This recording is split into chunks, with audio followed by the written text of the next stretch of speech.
네, 안녕하세요. 일반인의 건강한 운동 일건운입니다. 오늘 할 얘기는 운동의 이제 쉽게 바로 본론만 얘기하자면 운동의 볼륨에 관한 얘기예요. 전 시간에서도 몇 번 다뤘지만은 오늘은 좀 다른 방식으로 다뤄보려고 하는데, 보통 운동에 몸 만들거나 뭐 하는 보통 몸 만드는 방법에서 많이 운동의 볼륨을 강조해요. 뭐 세트 수라든가 뭐 반복수라든가 그런 걸 강조해요. 근데 왜 그러냐면 그거는 일단은 1차적으로 쉬워서예요. 중량 같은 경우를 내가 100kg로 한 번밖에 못 드는데 110으로 무조건 들어라. 뭐 이런 거는 일단 불가능하잖아요. 일단 어렵고. 근데 세트 수 늘리는 건 사실 쉬워요. 뭐 양이라는 게 반복수도 있지만 세트 수도 있죠. 세트 뭐 잠깐 뭐 2, 3분 쉬었다가 한 세트 더 하면 되니까요. 일단 쉽기 때문이기도 하고, 두 번째 이유는 약물 사용자들이 많이 쓰기 때문이에요. 그리고 약물 사용자들이 이 업계에 많은 권위를 가지고 있고 자리를 잡았기 때문에 그 사람들의 이론이 많이 퍼져 있죠, 정설로. 약물 사용자들이 왜 이 방법을 많이 쓰냐면은 뭐 그거에 대해서는 자세하게 뭐 다룰 건 아닌데, 그건 나중에 기회가 되면 따로 얘기를 할게요. 단편적으로 얘기를 하자면은 그 사람들은 한 큐에 딱 어디가 나갈 수 있는 고중량을 다룰 필요가 없어요. 가벼운 중량 갖다가 깔짝깔짝 여러 번 세트 나눠서 자주 해주면은 좋아요. 왜냐면 약물을 쓰기 때문에 회복력도 빠르니까는 하루에 자주 운동할 수도 있고, 많이 운동하는 족족 커지니까 그렇게 하는 거예요. 부상 위험도 적고요. 근데 뭐 이거는 뭐 지금 얘기할 건 아니고, 하여튼간 그분들이 그래서 이 방법을 많이 쓰는데, 그게 정설로 많이 퍼져 있기 때문에 일반인들이 양적인 부분으로 많이 접근을 해요. 근데 저는 이제 선수나 고급자분들한테 이 방법이 틀렸다고 얘기하진 않아요. 왜 그러냐면 주기와 이론에 따라서 언젠가는 이런 양으로 접근하는 볼륨 방식도 필요는 해요. 그리고 그 분들은 한테는 그게 맞아요, 또. 근데 일반인 분들에게는 이 양으로 접근하는 방식이 메인, 그러니까 아예 효용이 없다는 얘기는 아니에요. 메인이 될 필요가 있냐에 대해서는 많이 회의적이에요, 저는. 왜 그러냐면은 가장 큰 이유는 사실 오버 트레이닝과 부상의 노출 위험이 고중량보다 더 커요, 일반인에게는. 고중량이 왜 고중량이 부상 위험이 더 크지 않냐라고 반문하실 수 있는데, 일단 기본적으로 일반인이라 하면 제가 늘상 강조하죠. 회사 다니면서 열심히 사회생활 하시고 짬날 때 한두 시간 운동하시는 분들, 그런 분들 얘기하는 거예요. 그분들은 애초에 부상이 감지될 정도의 고중량은 시도를 안 해요. 저만 해도 딱 들었는데 하고 걸리잖아요. 그럼 이거 좆되겠다라는 느낌 딱 오면은 그냥 안 해요. 여러분도 그렇잖아요. 스쿼트 오늘은 1회 반복 해보자 딱 걸었는데 이거 딱 외자마자 딱 오잖아요. 이거 내려가면은 나 못 올라온다, 나 좆된다. 일반인들은 대부분 그 정도의 고중량을 안 해요. 못 하고요. 선수들만 좀 얘기가 달라요. 나는 대회가 코앞인데 이거 기록갱신 무조건 해야 되는데 하니까는 벨트 매고 뭐 하고 뭐 온갖 뭐 마늘 주사까지 맞고 뭐 온갖 거 다 동원해가지고 하다가 그냥 딱 나가는 거지. 일반인들은 고중량으로 부상당하는 경우는 솔직히 말하자면은 볼륨 방식보다 본 적도 없고 하기도 그렇게 당하기도 힘들어요. 근데 양으로 들어가는 볼륨 방식은 제가 한 방에 뚝 나가는 부상은 없어요, 사실. 근데 제가 앞선 시간에 영상으로 설명했죠. 그거 한번 참고하시길 바래요. 누적 부상, 쌓이고 쌓이면서 터지는 부상, 그리고 오버트레이닝으로 인한 정신적 과부하로 인한 면역계통의 문제, 그런 거에 엄청나게 많이 노출돼요.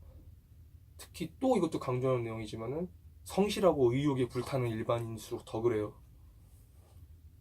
이 양으로 접근하는 방식은 제가 회의적이라고 말한 이유는, 일반인들한테 이거를 근간으로 또 설명하자면은, 저는 이 체육계, 이 피트니스계의 슬로건 중에서 그 얘기 굉장히 싫어해요. 자신의 한계를 뛰어넘어라.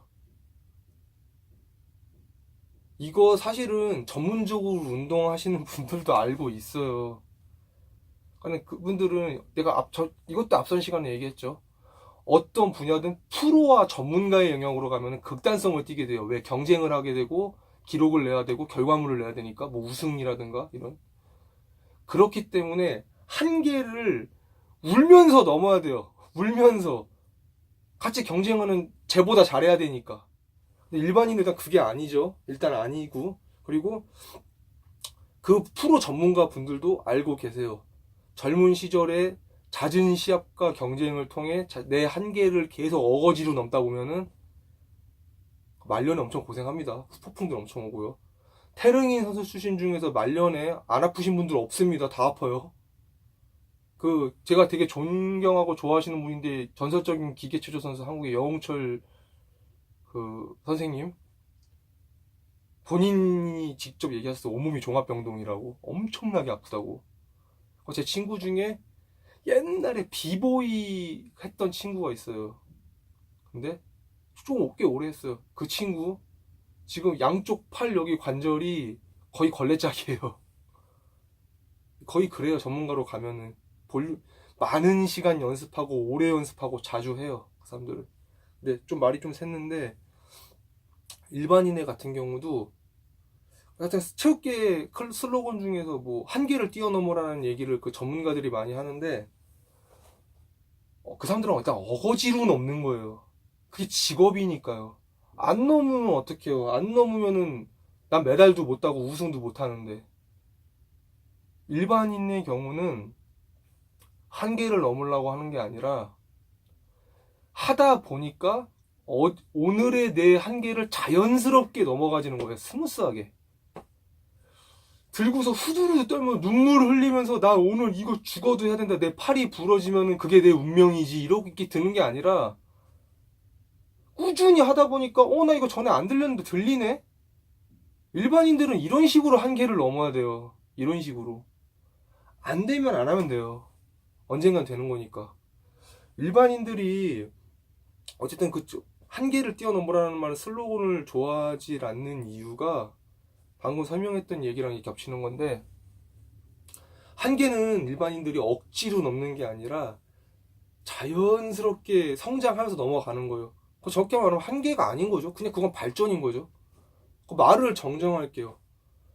선수분들은 한계를 넘어야 될 필요성이 있어요. 경쟁을 하니까. 근데 일반인들은 한계를 넘을 필요가 없어요. 발전을 하면 되는 거예요. 발전. 다시 정리할게요. 선수들은 경쟁을 해야 하기 때문에 모든 걸 대가로 희생해요.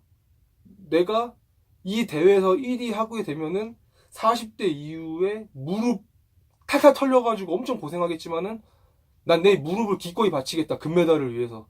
선수들은 이렇게 해서 한계를 넘어요. 난 오늘 내 무릎이 부러지면 그거 내 운명인 거지 하면서 그냥 해요.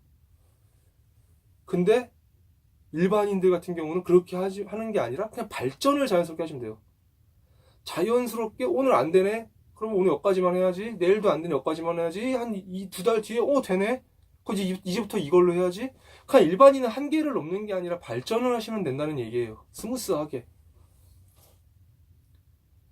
양으로 접근하는 거는 오버히트 하기가 굉장히 쉬워져요. 매번 자주 하게 되고.